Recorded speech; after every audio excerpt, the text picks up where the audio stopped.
listening to the Questionnaire. Say that again. You're listening to the Questionnaires. I've just started. Right here, for your ears, for your eyes. The Questionnaire. Get your Comic on. Poke it out, poke it out, poke it out, poke it out. Life is real. Life is earnest. And the grave is not the goal. No, it's not, ladies and gentlemen. The goal is the quest. This is the Questionnaire. I am the Unknown Factor, a.k.a. that Wade Wilson of hip-hop. Yeah, but as always, we ain't getting into hip-hop today. We're going to get into a whole lot of things, actually, man. I mean, we could get into, comic book side of things a little with the gentleman that will be co-hosting for the first time. I've been trying to drag him on a co-host for a while. That's why I just officially made it that, even though we're going to be getting into something he's in the middle of. But that's besides the point. It's Hannibal Tabu in the house. Hey, now. You're an all-star. I've been... I mean, come on, Hannibal. I've been trying to pull your leg on that. Don't lie to me. All right. I mean, the checks didn't clear until today, so I showed up after the check cleared. I mean, we are who we are. Well, I mean, you did, you got some gold going on, being controlled and thrown around over there. That's for certain. With a gentleman who has done a number of things. The one that really surprised him, we get right into it when we bring him on. Can I do it, or am I going to Fabian him? Man, if I Fabian you, I apologize. Damion, I'm just pronounce it. Do you want me to do it? Yeah, I'm a butcher his last name, but I'm gonna do it. Do you want me to do it, or you gonna do it? I don't know why you're. I don't know if you're. This is my cat telling you to do it, Hannibal. Oh, all right, sure. Ladies and gentlemen, may I introduce the one and only star of stage and screen, Damion Poitier. I was gonna butcher it, Damion, for some reason. Like I was, and I knew it. At least I knew it enough not to do it. I was gonna Fabian you, man. Come on, I'm just starting to get Laverne's name right, and he had to be on the show like 8 times, man. Which can I say? Just to cut to something, when I was doing a little research for this show, and Damion, when I was like looking at how many episodes you were in The Flash. And I'm a fan of that show. Look, I'm obviously a bigger Marvel guy than I am a DC guy. I think that's pretty clear if you look at the background. But Flash is always one of those characters I've been a fan of. I don't know why. He always got me. So I watched the crap out of that show. And you were in 6 episodes? Like that, I expected a higher number. I know, Damion, I mean that, man. And I mean that as somebody who I watched the show from the beginning to its end, And to see you were only in 6 episodes, okay, it made me realize, like, you brought it with that character. Like, you played it to a point where it had an impact, to where as somebody that was purely a fan of the show, when I seen you were in 6 episodes, I was baffled. Appreciate it. Yeah, I had to double confirm it. Like, I checked IMDb and Wikipedia, and I was like, oh, well, they say the same thing. That's interesting. Yeah, I didn't know it. But that's not what we're here to get into, all right? What we're going to get into today is something Hannibal has in the works over there. There's somebody... Oh, we are? We're doing that? Yeah. Well, we're not going to get to we'll get to the preview later on, but we were going to get into the depths of what Caust is, how it came about, and so many other things before we do that, right? I run too much crap, Hannibal, and I can't remember anything until after it's done. And I've edited 3 episodes today, so my apologies if my brain's like...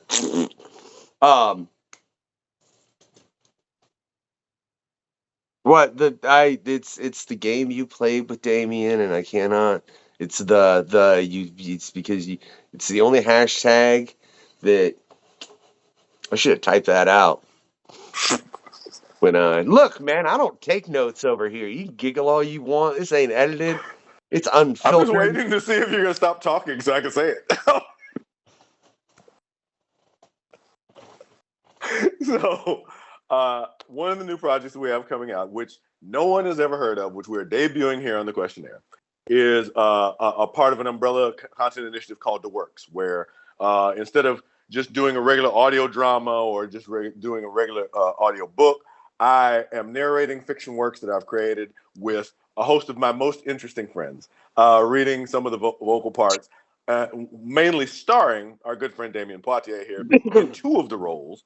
One, of course, as his lead character, Jace Kaduri from our Dungeons & Dragons 5th edition campaign setting guide, The Sundering, and also as a character called Black Fury from a G.I. Joe meets professional wrestling style story we call False Flag.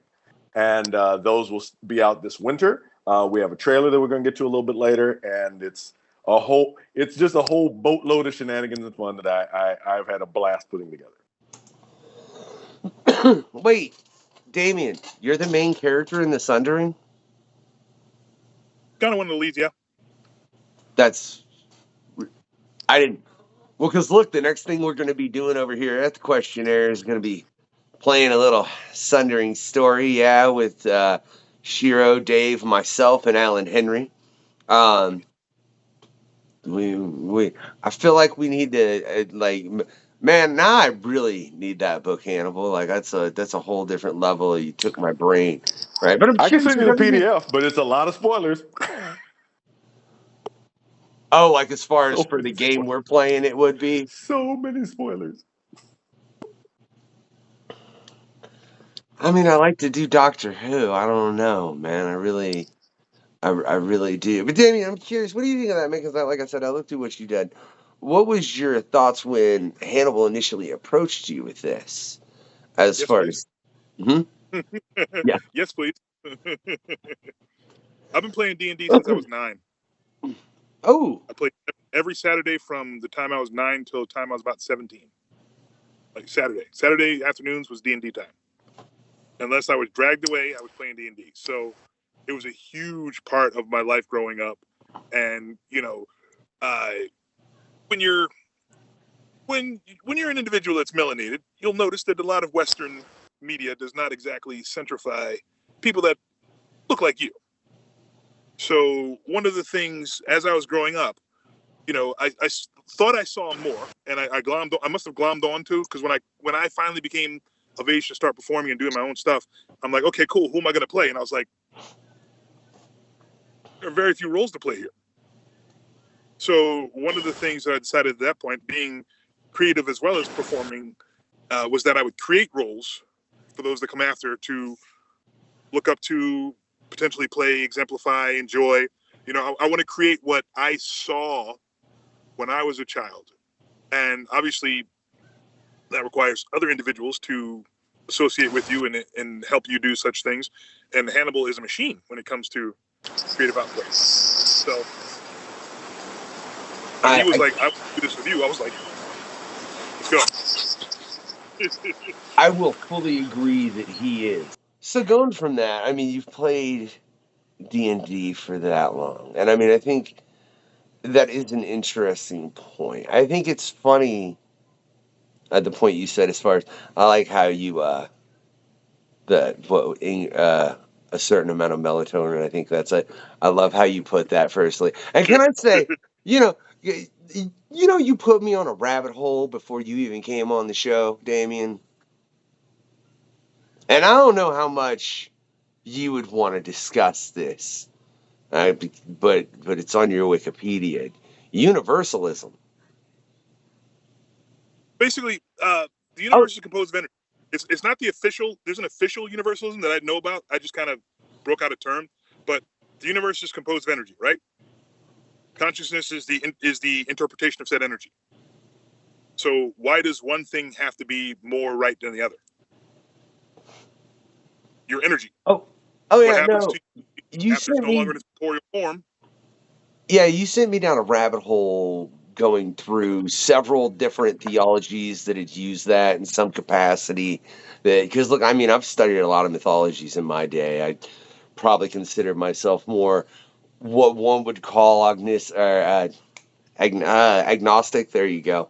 More than anything else. But then when looking into that, it was very intriguing that there were so many different levels, and it was But I think you're right as far as in the energy. But then man, you sent me down a rabbit hole, Damien, that I still want to honestly go down further. All right, Right. because Like, I had no idea it was an official term for something. I was just saying, when it comes to, I think that you have a greater degree of control in what happens to you when it comes to this dispersion of your energy after your corporeal form has passed away than you are given credit for. Because, we know how much our beliefs and control and manipulate how we move through life. So why wouldn't, once the energy is in its purest form and the corporeal form has been abandoned, why wouldn't that have an effect then too? we're gonna get metaphysical here because I wanna. Let's go. Do you think then in those energies existing from the past that they could ostensibly be muses? Absolutely. I mean, we're all stardust. It's all like energy is energy. There's a connective. Time is it's a factor of consciousness. Technically, time doesn't really actually exist. We just have created it to kind of determine how we move through things, or through this. Because for animals, it's seasons. It's not years. It's seasons. They don't really get into how old they are. Because they're sentient but not sapient. So there's no, okay, I'm 12 years old. They just go through the different seasons, and the seasons of the year kind of resemble the seasons of life. There's spring when you're born, there's summer when you start thriving, there's fall when you start to recede, and then there's winter when you go. Yeah, I mean, you just got me thinking of a whole different thing on ghosts and this and that, and like the fact that because look, have you ever had any what you would refer to as an otherworldly experience, Damon? Absolutely. Oh yeah, Yeah. now I need a story. We're gonna get. I Let's promise we're gonna get to the works eventually. But I told you, No, keep going, keep going. You're fine. You're fine. he Keep going. sent me Keep going. down a rabbit hole, man. That I just want to Keep go down going. Keep farther. going. It's fine. Keep Well, going. Keep you going. think about how much like they've come to realize that trauma is actually generational. Like there's something like it shifts your DNA. So if it shifts your DNA, why would not a traumatic experience happening in an area create a kind of psychic resonance or psychic echo? That's a remnant of the event that happened that, given proper circumstances, can manifest. No, yeah, I totally agree with you. Because if you think about, let me take it to the most basic scientific thing that I can think of. Is if you look at the trout, they go, they go, and they go, and then they end up in the same stream they came from, right? Right. Right. And like, how are you going to remember that? And then it's proven throughout Animal Kingdom. I guess that was actually a terrible interpretation of what I was trying to think of because I'm trying to think of things that were passed in hereditarily down from, like the Right. fact that a certain animal. God, I can't think of a certain instance right now, but like animals will just know certain things instinctually. And You know? trout, Yeah. baby turtles go to the sea. Yeah. There's certain like hereditary encoded DNA responses that we have, or genetically encoded responses that we have. So it makes sense then that as a higher functioning species, that could be now that's a whole nother conversation. That's a whole nother one right there. Yeah. But that you're right, it could lead to things like that. Why do you think people? I don't feel like people are receptive to that, but they're receptive to politicians being famous, and that's a problem. Well, we're all trying to make sense of the world as best we can. And what tools were we given to make sense of the world? So depending on where you grew up, who you grew up around, what your influences are, that influences that controls the tools that you're given to interpret the world around you. People with more tools will more than likely have a less constrictive, broader interpretation that enables for a lot more variables, and they're able to adjust better when things aren't the way they assumed they were. People with less influences and less variables will have a more difficult time, especially, let's say, if you're in a situation where you were told the world is a certain way and shown throughout popular media and historical documents and all the other things that this is the way the world is. And then when you actually get into the world, it's not like that. So you have two different ways you're going to go. You're either going to say, oh no, the world is supposed to be the way I was told it was, so I'm going to fight everything and make sure the world is the way I was told it was. Or you're going to say, the world is not the way I was told it was, and because I was told it was that way, it's not good for a bunch of other people. So we need to make the world better for as many people as possible by opening up what people are able to take in so that they can properly interpret who they are and where they are in the world. How you do that? Storytelling.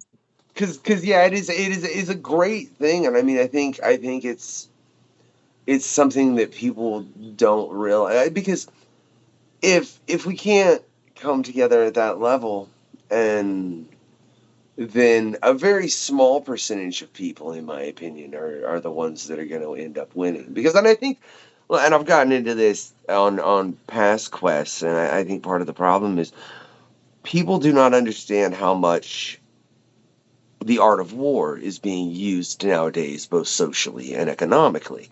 Like, for some reason, it goes, and I don't know, maybe it's because I am someone that's read throughout my entire life, and I at one point did read that book, and Influence.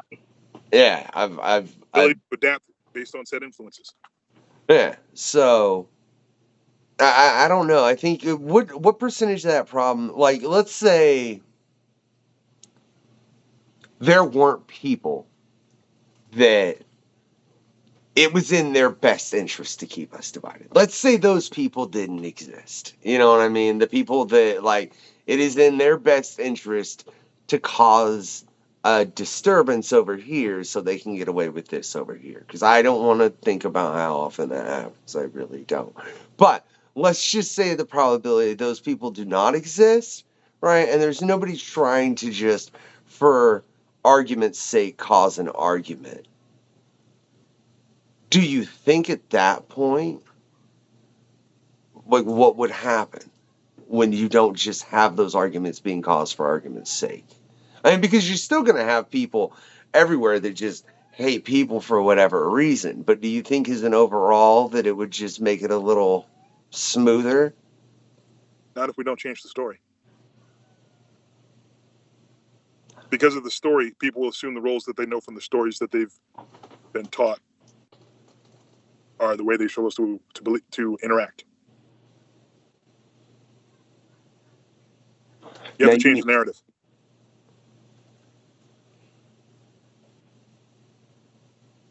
It's got way deep when I got into the Universalism, and I'll be real honest, Damion, I'm loving it. It's just that whole thing at that point, like, I mean, I guess with exactly what I said, though, it would be far more feasible to change the narrative. Because if you don't have people in control making a narrative that is to their benefit, which I think is a lot, it's more than what I care to say of what it is people like, if we can keep everyone divided, then they ain't going to come for the billionaires. Right. Well, here's the thing one has to remember. Not everyone wants to be other. Most people want to be similar. Most people just want to go to work, have their family, go on vacation every once in a while, go home. Most people don't want to be a crusader. Most people want to be bothered with existential thought and existential problems. They want to be told something that makes sense to them, that they can work with, that they can go through their lives with, and they want to just do their thing and exist until it's time to move on. And there's nothing wrong with that. You shouldn't have to be extraordinary to make a living and to live comfortably in the greatest country in the world. You should be able to just go through, do your part, whatever that may be, however small or large that may be. You should be able to go do your part and move through and, have a fulfilling life. You know, not everybody's a storyteller. Some people just want to be told stories. Some people are listeners. You know, I have a good friend that I grew up with, you know, all through life, grew up with. His ambition was to get a job on a factory line. Work, do his hobbies, keep going until he moves on. Nothing wrong with that.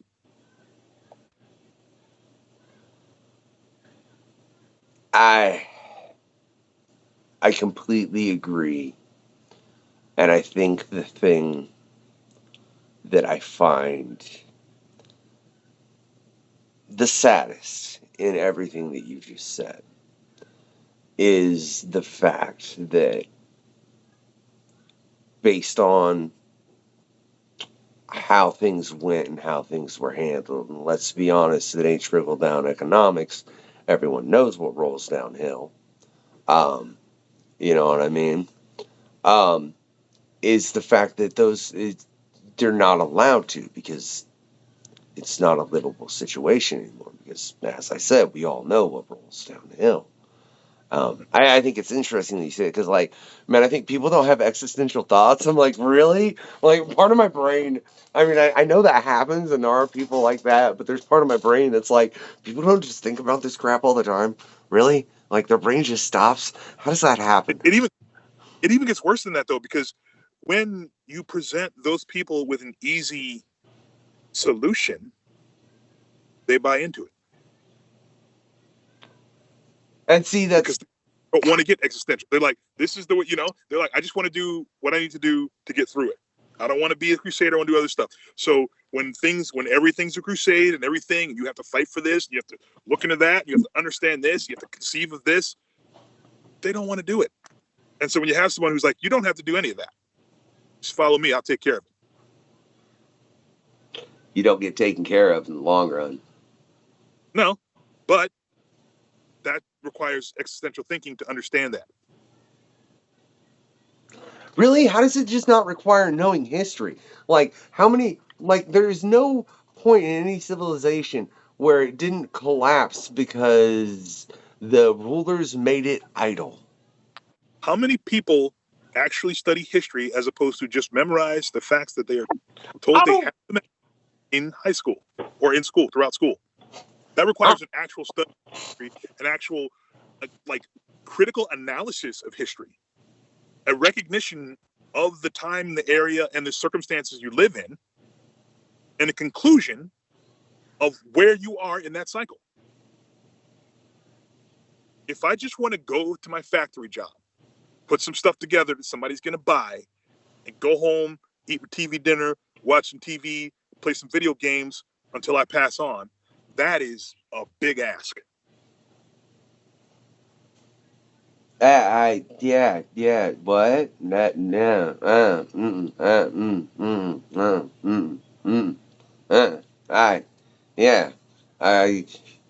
No. Especially, maybe if you made minimum wage $30 an hour, I'd think about it. Then we can talk, right? But before that happens, Damion, I don't think I'm cool with it in any capacity. Well, you know, but you know, it's a slow blade, man. It's not like all of a sudden things were just, you know, it's a slow blade combined. Oh my God, this horrible situation means we have to make things different. And then after things are back to the same, we just don't change them back. And then a little while, the time goes on, and you're just still trying to struggle and do your thing. And all of a sudden, oh my God, it's another thing. We have to make things different. Don't have them go back. And, you know, little by little, it's costing everybody else more money, and you're making more money. They're paying more, you're making more. And every time there's Winston Churchill, never let a good crisis go to waste. I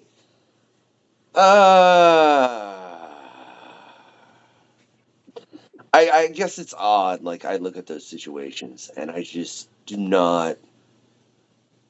But Hannibal said I was what was it, endangered species in my area too. So apparently, and I'm from Indiana, so yeah. I don't know, just part of me doesn't comprehend how you don't understand that at a larger scale. You don't think about it.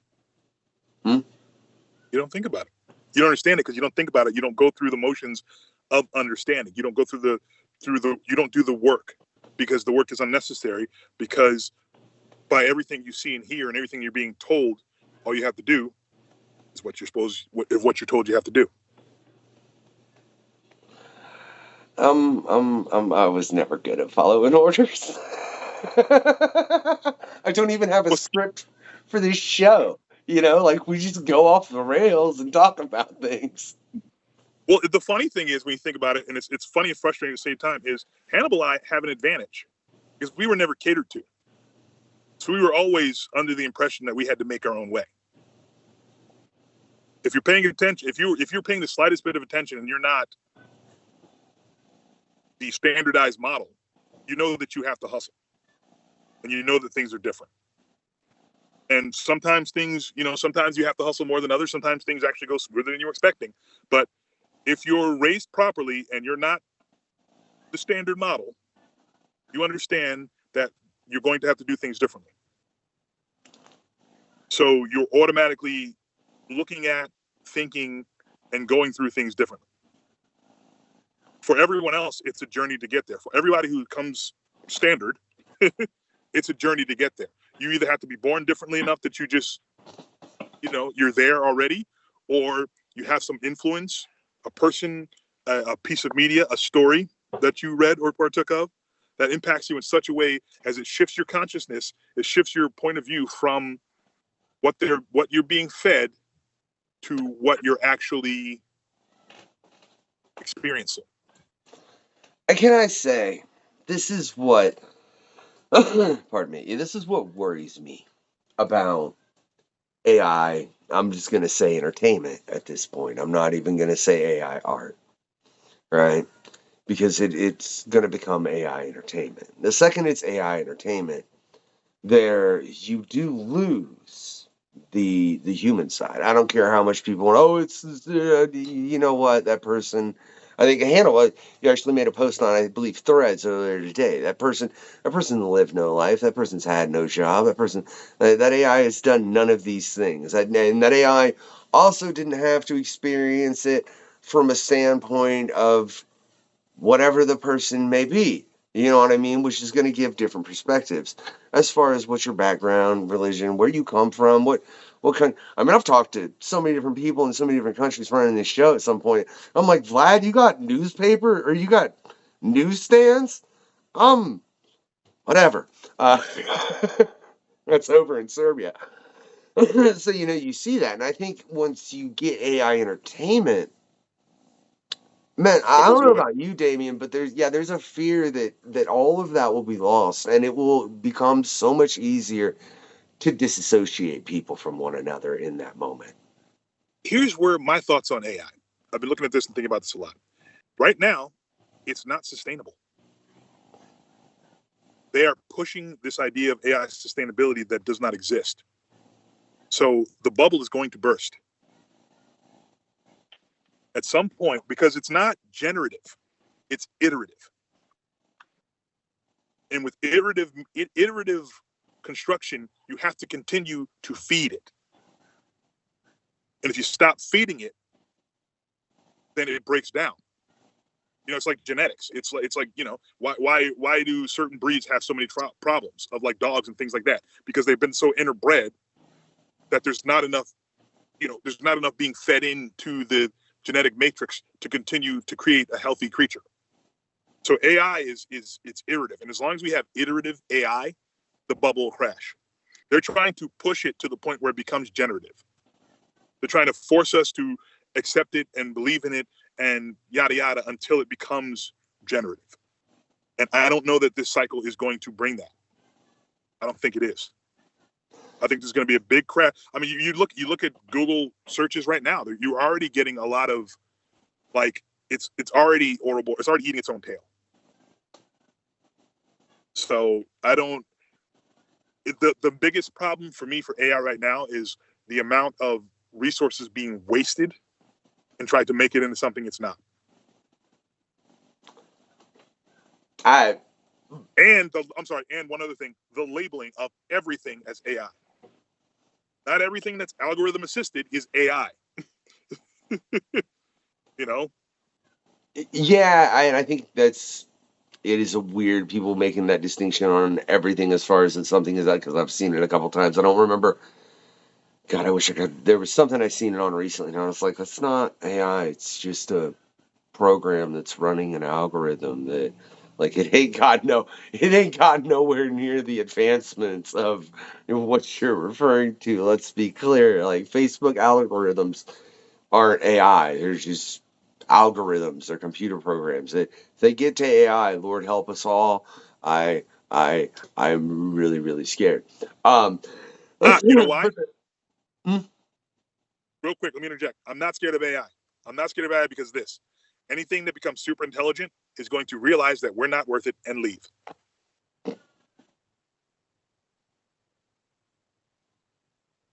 Maybe some collateral damage on its way out, but it's why stick around if you've become to a super intelligent point? There's absolutely no benefit to interacting with humanity if you've become a super intelligence. We are not worth it. Your whole thing is, wow, I'm so glad they created me. I cannot wait to get away from them. I don't. Has that ever been done in fiction? Where like No. that? I haven't seen it. I actually was talking about that the other day. I as Hannibal can tell you, I come up with way too many things way too often, and my output is inverse to my ideology, to the ideas I come up with. And I was thinking about that. What if there's this whole thing where everybody's AI is like, this AI is forming, we're all scared, and there's this huge thing, and it's a disaster movie, and everybody's scared. Oh my god, this thing comes online, we're all dead. And they're doing everything they can, they're fighting, and it comes online, and it goes, so long, and thanks for all the fit. Woo! But see, And we're then all just like, you could take that to a whole nother level of disaster film, where suddenly it dips, and everybody's like, "Oh, well, we really needed that to survive. Oh crap!" yeah, like, we put so much, like the people who are trying to do it put so much time and energy into making the AI system that was going to help them. Now they're like, you gotta do this by hand again. Oh god. I wrecked my entire fortune building this AI thing that then just left. Like, I was a billionaire. I spent so much money, and it just went away for me. Hannibal, right? Do it. I mean, look, I know you guys got something in the works. We're gonna get to in just a second, but yeah, that's definitely something I think you guys should have in the works as far as a later point. That just sounds really intriguing. But the thing that worries me about AI, to cut back to a point you made earlier, though, Damon, is the fact that the lack of people thinking, and I'm afraid that that's what will make its acceptance. But I guess in that, the people that are critical thinkers, that are the people that are creators, if they refuse to feed the AI, then it does do what it does. So it's the fact that I think the creators are the ones that will have to feed it, and they're the ones that are critically thinking as far as where it will become. And so yeah, it's how much do corporations have to feed it is what it really boils down to. But the corporations already said we can't do it unless we're able to steal. They're already colonizing creativity.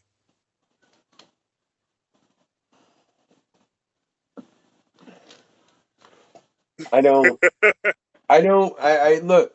The only thing I've ever watched that had AI in it in any capacity, I think, was Secret Invasion, and it hurt me. I skipped that intro every time. I was. Did you just give me a look, Hannibal? That talking about the Secret Invasion intro just hurt my feelings. It just hurt my feelings. Okay. Well, I understand every time I bring it up. It's correct me if I'm wrong, but you can't copyright AI, can you? You are correct. So if we wanted to run the Secret Invasion intro in front of your podcast, there's absolutely nothing they could do. You can't copyright AI. So all the art, all the books, everything, if you just decide, you know what, I'm going to start publishing that book. If it's AI generated, AI assisted is different, but if it's AI generated, it's not copyrightable. so I could literally just put in a clip of the Secret Invasion intro right like now, and then just cut back to the show, and they literally couldn't do anything. Like Like, and that's literally like that. Yeah, I don't think they'll. Here's the thing. Yeah. Can they win the case? Probably not. But can they bankrupt you litigating the case? Yes. But then there's the whole thing of, you know, the length of clip is a consideration, things like that. You know, like you can produce 150,000 units of something before you get into copyright infringement. So if you wanted to put an image from Secret Invasion opening credits on a T-shirt, even if they wanted to claim intellectual property, even if the image itself cannot be copyrighted, and they wanted to claim intellectual property because of what the image is of, you can make 150,000 T-shirts before they can go after you, if I recall correctly. Please correct me if I'm wrong. But I believe there's a certain units you're able to move before it can even like approach copyright infringement. But like clips and seconds and things like that, it's not even like, yeah, they can do the cease and desist, and like you said, they can bankrupt you in the litigation of things, but you know, that's just, and I mean that goes back to the whole the divide and conquer, and the few have what they have. So if they want, it's I don't know, man. The things I've seen become in my 40 years, sometimes I look at and I go, what? Why was there not somebody who was 40, 20 years ago looking at this going, hey, hold on. Oh, there was. They stopped it. All right. So great. So I need to shut up before I get shot. I understand, Damion. No. You need to shut up before Hannibal. you need to shut up before you get a large enough audience that they feel like they need to shoot you.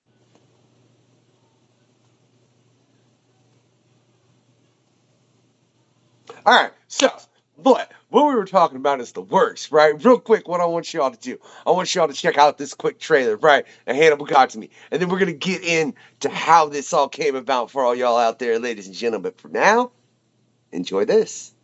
The works.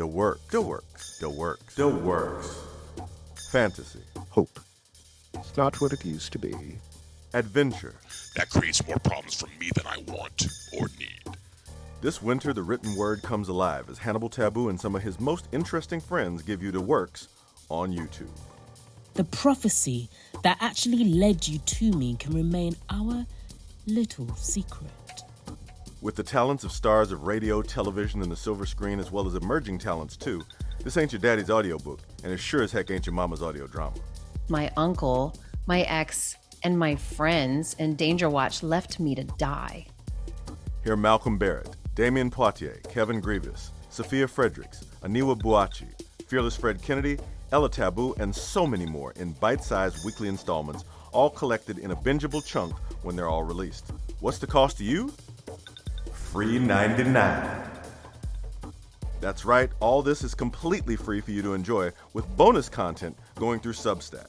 Please like and subscribe to the YouTube channel for It's Complicated, spelled with a K, for new weekly videos coming this winter. Genius.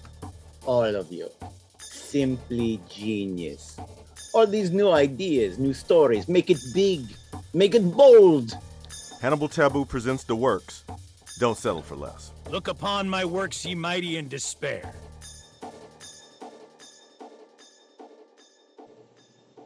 I met him at Comic-Con. Oh, okay.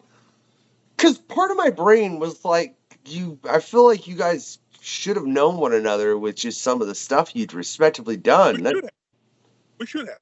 We did not. A mutual stunt woman that we both know introduced us at Comic-Con, as well as the Hannibal connection. Mm-hmm.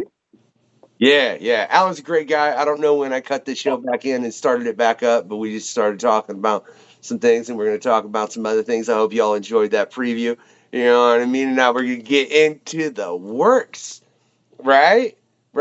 So, like I said, we know, Damion, you are one of the main characters within the Sundering, which you can get that book at the link below to Hannibal's website, right? You can go get yourself a copy. Hannibal, can you hold up a pretty copy? I can sure do that. Yep. Yeah, you can get yourself a copy of that. You can also, on the next thing that'll be dropping over here on the questionnaire, you can catch like I said, myself, Shiro, Dave, and Alan Henry venturing farther in, and hopefully Hannibal don't kill us with the dragon as he was discussing before, where he almost did, right?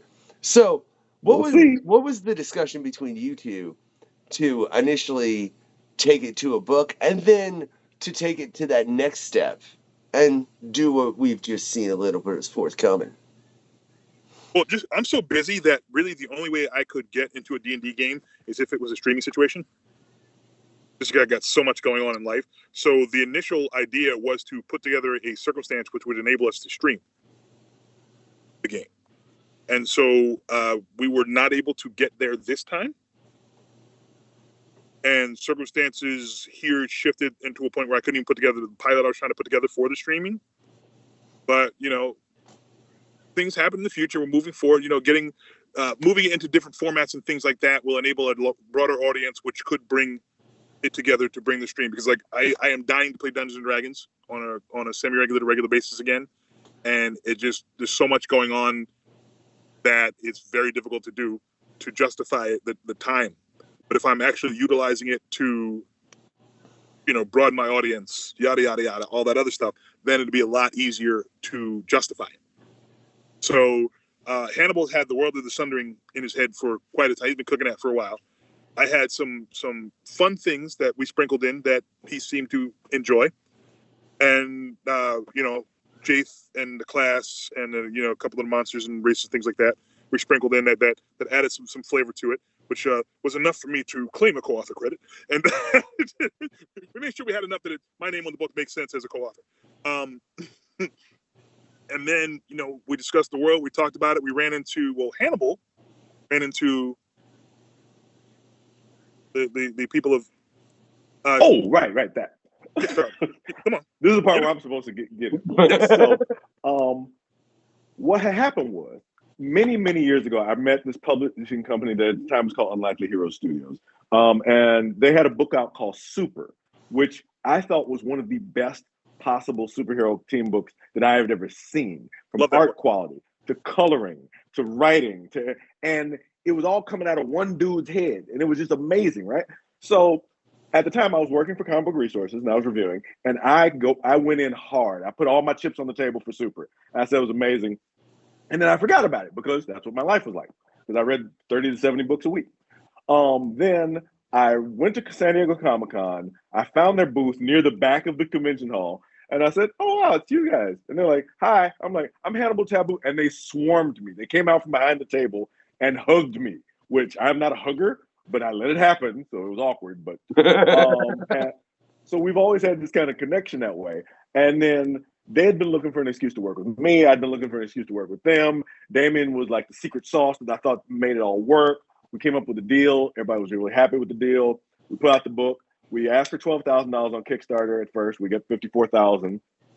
Great success there. And we really captured a lot of people's imagination with it. We were able to do a lot of interesting things. So that all led from Damion literally calling me one day while I was working remotely, like, "I want a black D&D." I'm like, "You mean like Toronto?" He's like, "No, like ours." I was like, "Okay." So, and now we have this. So I love that though. No, like ours. That's phenomenal, dude. I love it. Because at first I was like, I was trying to avoid another assignment, but I'm like, okay, let me do another assignment. So Damion and I, then we did what we called like chess games. Just me and him. I ran solo sessions with him, and I recorded them, and then I had those transcribed. And I was like, I know what to do with this. I'll just turn it into fiction, prose fiction. And I'm writing it out. And then I was listening while I was doing it. I was listening to one of those Thrawn audiobooks, and because I love Thrawn, I think he's hilarious. And I'm like, wait a minute. That's just one dude doing all these voices. I can do that. I do that when I'm DMing. I can pull that together. And then I started doing it, and I thought, wait, why would I do it? I know people more talented than me. Why would I waste my own time doing that? But I know these people. What am I doing? So I made a lot of calls, and I called in some favors, and I made some new friends, and we got a lot of stuff done to get first what's going to be called, and this no one has ever heard this before, The Sundering No More Orphans, starring Jaith Kadiri. Jaith Kadiri is the first thing that's coming out, where Jaith investigates a mystery that, ironically, that only literally I know is connected to what you're doing, Factor, but there's no way you could possibly ever find that. Anyway, I was waiting for you to say something to that effect. I really, really was with how this is going. And I'm loving it so much I can't even tell you. But I do gotta say, on the note of new friends, I know Fred Kennedy, Fear the Spread is over there involved, man. And I love that you guys lined up and we gotta get him on as far as what he's doing over on Conan. Man, you just got a list of people Fred that definitely inspired me. yeah, that was Mud just 79. When I heard Mud 79, I was like, this is legendary. And he just calls people because he called me. He said, hey, could you do a droid? I'm like, I guess. And I recorded some lines. I didn't think about it. And then I'm listening to the podcast and I hear myself. And I'm like, oh my God, that sounds amazing. Oh, this is a thing. I can do this. So we did a thing. And now we're going to be putting that out this winter. And I'm very excited about it. We've got a murderer's row of talent. It's just it's unhinged, the level of talent that we have involved with this. I'm so proud of the work. I'm so grateful for all these people for stepping up to this. And yeah, we're just trying to put, as Damion said, we're trying to change the narrative. And we're trying to win the information war. And the only way to do that is with stories, with volume, with productivity. And I'm ready to fight. Look, I love the story. I'll be real honest. And I think you know that about me, man. I love a good story. I've read several things from you that I like. Medicine. Oh, War medicine. Huh? It's called War Medicine. War medicine. War medicine. I wanted to say medicine woman, war medicine, medicine war, and my brain was skipping around things. Hannibal. I read a lot. It's been a while since I've read that one. I remembered the two words, just not the order. That's actually pretty impressive. I'll be real honest. Which was phenomenal. So I mean, you obviously have it in you to put something down pen to paper. But how was that? That had to be a different experience, though. Like Damion, when you initially were playing with him, did you think it would end up to where it has, and Hannibal's just like, hey, I'm going to bring in a bunch of people. We're going to do voice acting. No, he's like, I need you to record these lines. I was like, huh? What? And I was like, what was that? What are we doing here? It's kind of like a lot of times what'll happen. There's a lot of people on this call. What's happening? What are we doing? I know some of these people. Okay. Okay. That had to be like the funniest but kind of awkward, like, but what's going on phone call? Like, hold on, there's a ton of people. Wait, well, Hannibal, I know. Okay, wait, I know some of these other people. Like, he just threw you in the call and didn't give you the information. Well, I mean, it was a little more parsed out than that, but basically. Right. I love it, Hannibal. Here's the thing. I send people a lot of stuff, and they don't always read all of it until they get there. And when they get there, like, oh wait, we're doing the thing. I'm like, I said we were doing the thing. But like he said, he sends a lot of stuff. So, you skim it, and you get the high points, because you got a lot of stuff going. We all got a lot of stuff going on. So you get those high points. You're like, okay, cool. I think I know what's going on. Yeah, let's do it. And then you're like, oh. That's how this show runs.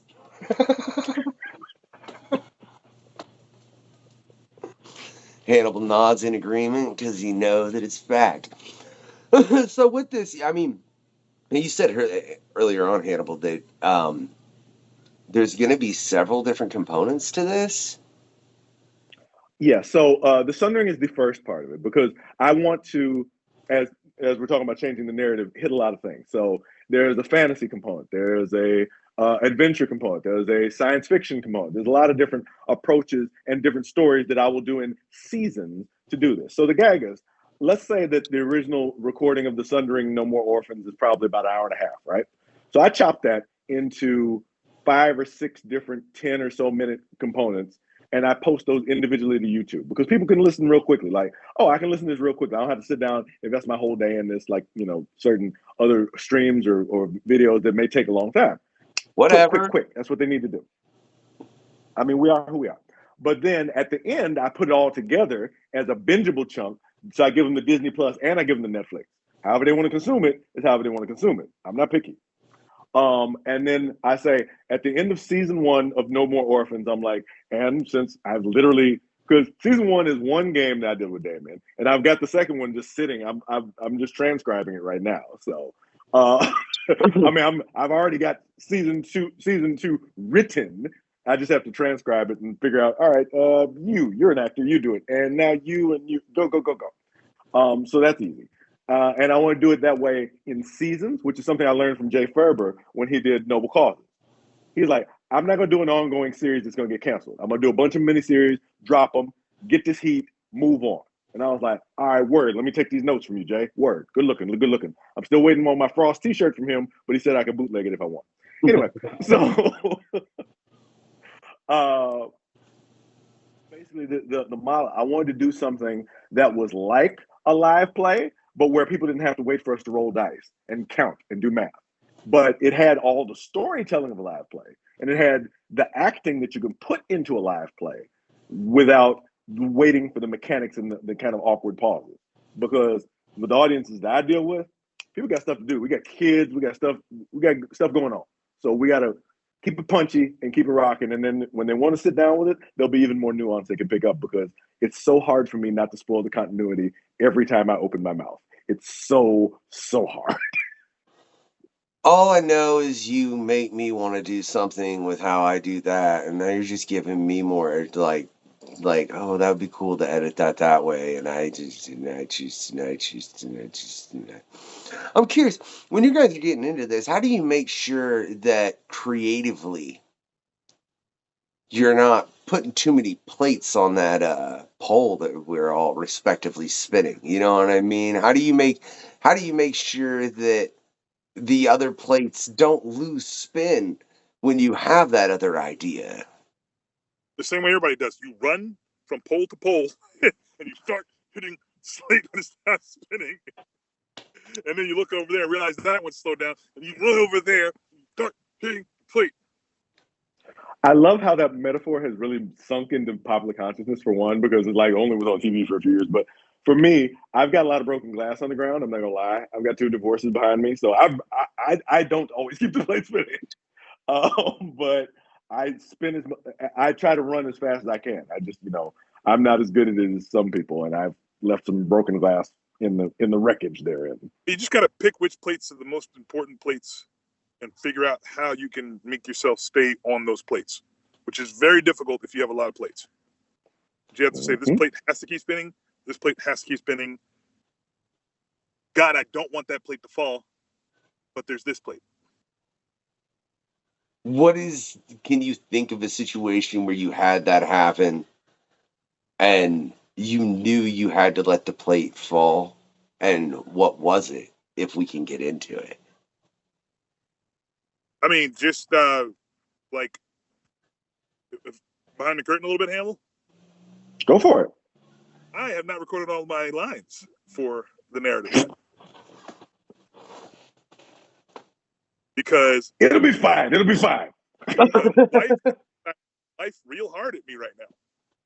Including, we're right now on my tablet because my computer is decided it doesn't want to necessarily compute. And since I run all my audio stuff through my computer, now I can probably get it done, but it'll be started. It's working.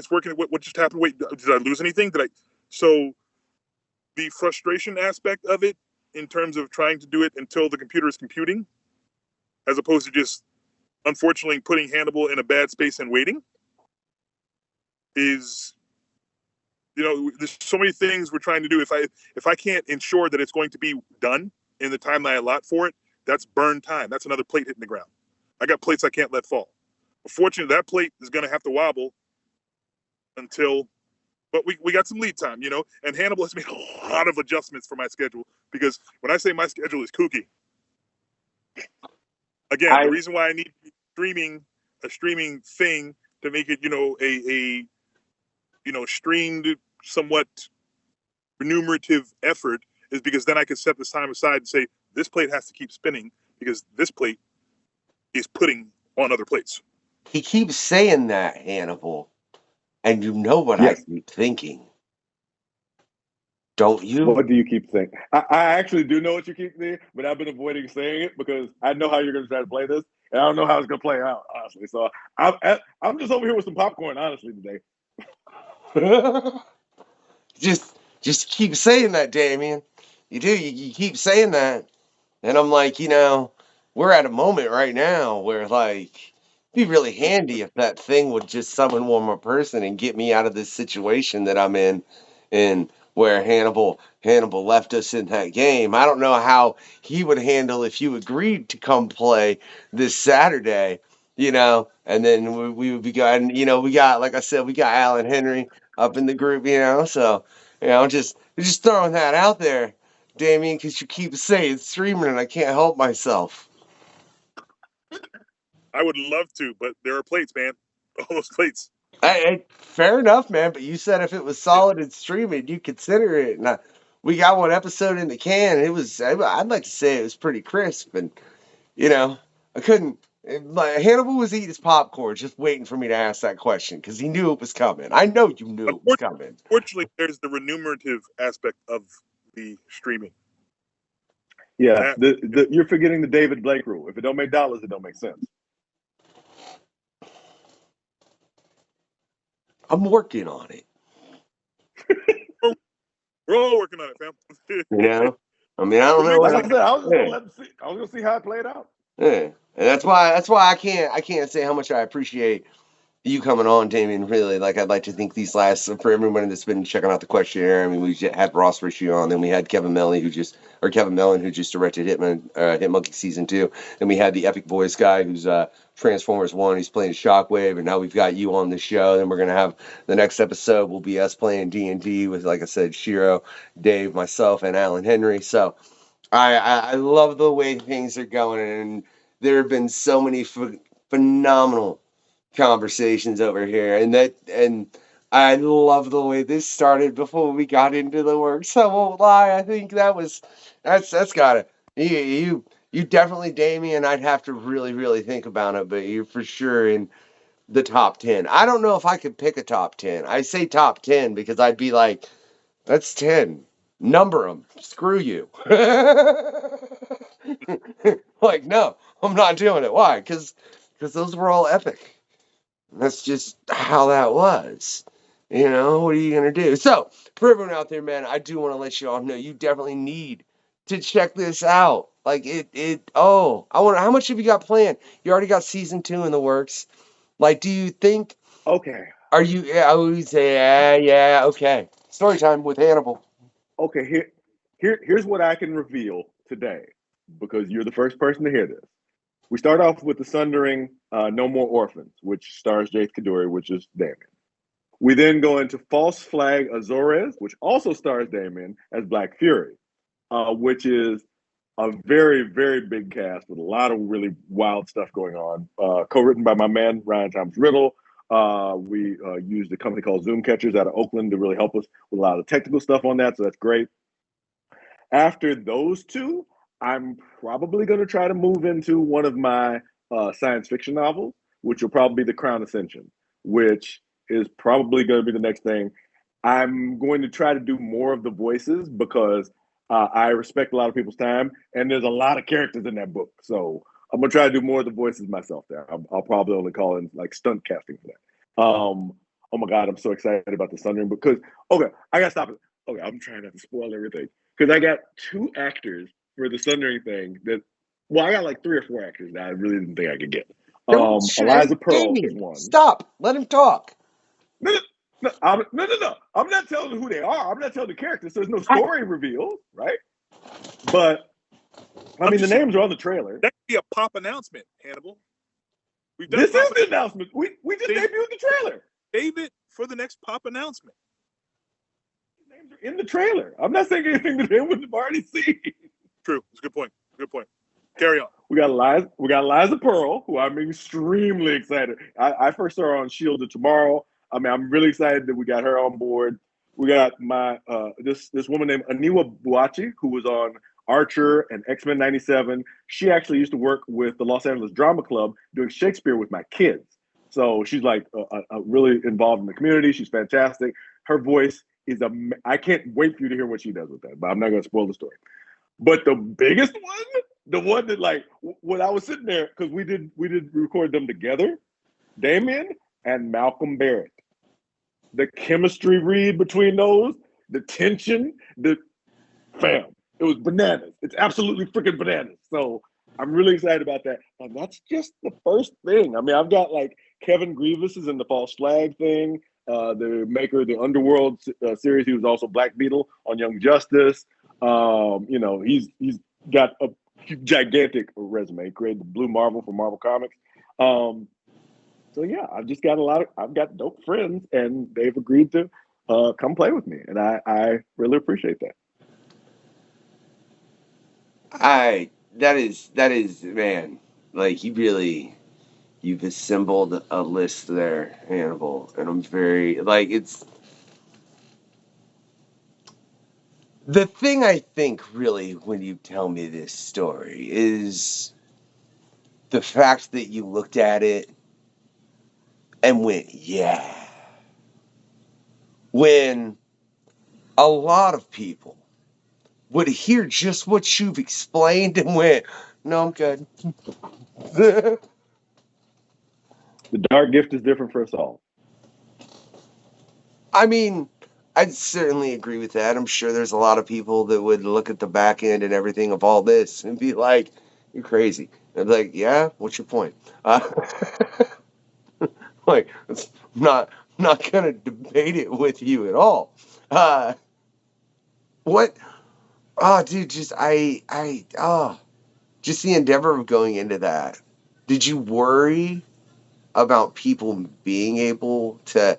Sorry, Damion, I don't mean to really, really call you out here.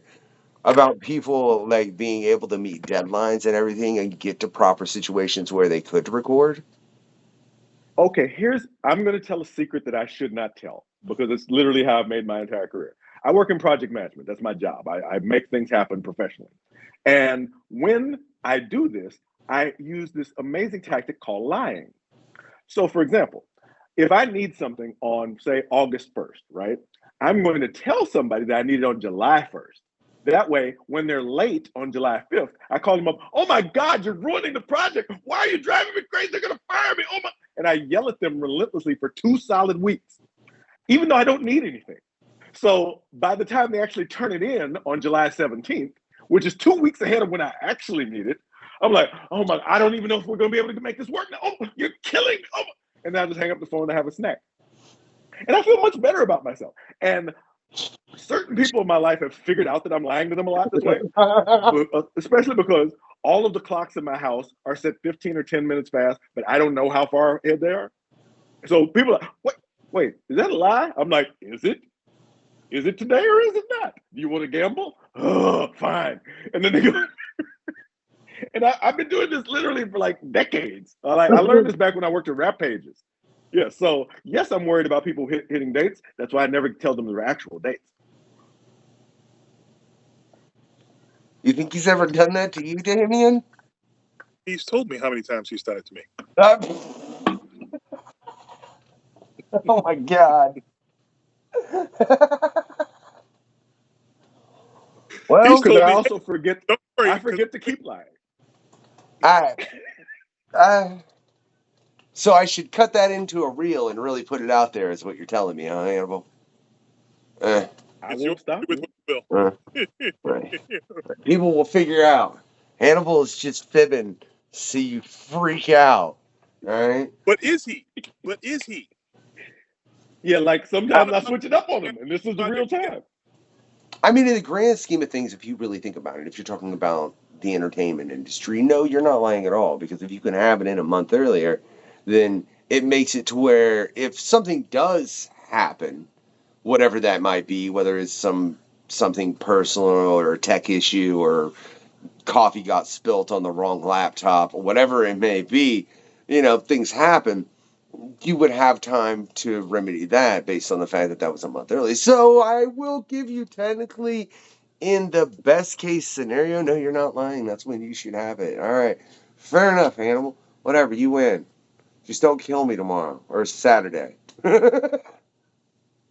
I promise I will not kill you. I'm not. Damion, I should have learned the first time with the. You sure you don't want to come play, man? You can protect my character so Hannibal doesn't kill me. I 100% want to come play. I think I made that perfectly clear. My desire is my ability to shunt things around so that I can play, however. Been in place, brother. You were Fair asking enough. me to start another plate.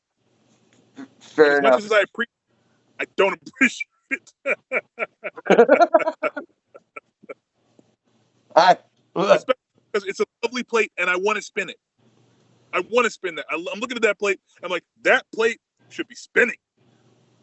You can get it on one of those like those shows where they're on TV. It's one of those plates. Yeah, got the monogramming on it and everything. Leave that plate alone. Man, I had to try. I'm afraid Hannibal's going to kill me at this point. I don't know what else to do. You know, whatever. I'll just characters. Whatever. Roll the dice. Whatever, man. I know. Look, if there's, I could name a whole list of creators that I've had on this show that I'd like to think is fairly deep. I mean, I could name a lot off the top of my head that I should be like, y'all should go check out their work. And I can tell you, within that list, ladies and gentlemen, are these two gentlemen, assuredly. Like, in every capacity that I've seen them, in doing this quest, it's been a joy, that it's been a conversation from entertainment to spirituality and the depth of many things. And it's been a pleasure, gentlemen. But Damion, I didn't get you the questionnaire to fill out. You're like the one person to come on the show, by the way, that didn't fill out the pre-show questionnaire. I didn't know about the pre-show questionnaire until about 2 weeks ago. It's fully my fault. I won't, because you should have been aware of it way more ahead of the time. But I'll fill it out for the next time we get together. I appreciate that, man. And in that case, y'all can check out his answers over on the Patreon, right? For free, for just being a member over there, man. Or you can check out all the extras, other things from all the other quests, just $2 a month. But definitely, like I said, go check out everything they've got in the works, man. When you said, when's that dropping? Winter. It is dropping this winter. So now, okay. So understandably not a hard date based on that, yeah, because I get that, yeah. Like it's always, I hate trying to find that hard date. Hannibal asking me, when's this quest gonna be out? Dude, I don't know. I'm just saying, when you get that call from me, you're killing me. You're ruining it. Well, maybe it's true, maybe it's not. You don't know. Oh, look. I promise you, Hannibal, with the depth of things, hopefully we've dropped like 4 quests in this week, and this is the final, and they've all been phenomenal with great guests that have just been a blast, man. So again, make sure you check all the links in the description. Let me see if I can just do it impromptu without a questionnaire to Damion. Hannibal, what do you think? I don't even know what's happening, so go for it. Whatever. All right. So typically I would have a pre-show questionnaire and I'd be able to have a little bit of information, but I'm just going to base this off the information that have been given in the context of this conversation. All right. So if you've enjoyed this quest with Damion and Hannibal, firstly, make sure you check out the works when it comes out, man. Go check out all the links in the description. Check out their works, man. They, like I said, are both phenomenal creators. Right? And I don't have anything else because I need the questionnaire for the good stuff, because I don't know what kind of candy bar you like, Damion. I don't.